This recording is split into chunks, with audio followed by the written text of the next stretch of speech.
6 days into war, and Iran has now done what many feared: crossed the hypersonic threshold. Tehran launched its first confirmed barrage of Fatah-1 hypersonic missiles, with Supreme Leader Ayatollah Ali Khamenei declaring that the battle begins. For the first time in decades, Israel's missile defense might not be enough.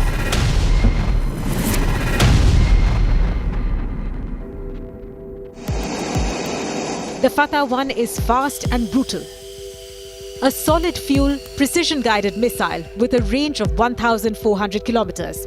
It hits Mach 13 to 15 in its terminal phase, nearly 18,000 kilometers per hour. Unlike traditional ballistic missiles, it doesn't fall back to Earth. It maneuvers and changes direction mid-flight. According to the IRGC, the missile successfully breached multiple Israeli defense layers in the 11th wave of Operation True Promise. Its nickname in Tehran is the Israel Striker.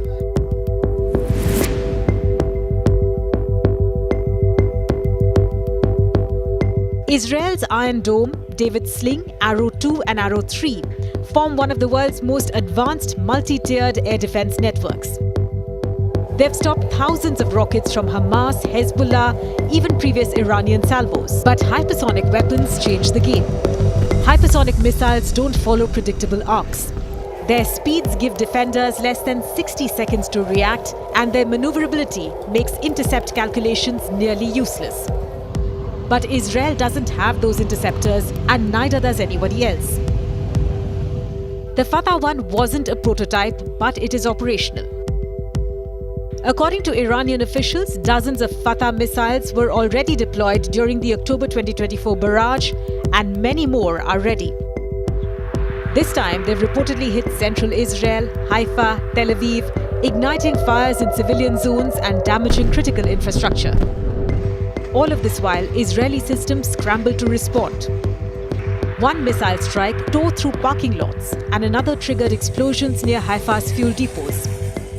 Remember, this is from a weapon that most Western analysts weren't even sure that Iran would use, and now it is out of the box. Why is this such a big deal? Because hypersonic warfare erodes deterrence. Air defense is no longer guaranteed. Civilian zones are no longer safe. Strategic targets are no longer immune. If Fatah-1s become regular features in Iran's arsenal, Israel can't intercept every missile. It simply doesn't have the numbers or the technology. This means higher casualties, more destruction, and a forced reconsideration of what air superiority really is.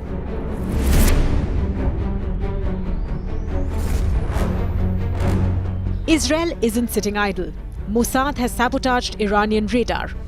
Israeli jets have bombed missile factories in Karaj and struck centrifuge facilities near Tehran.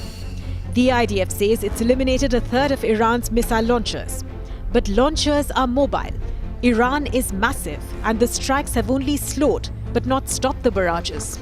Even as Israeli jets fly over Tehran, Iran continues to launch what is the true power of hypersonic deterrence.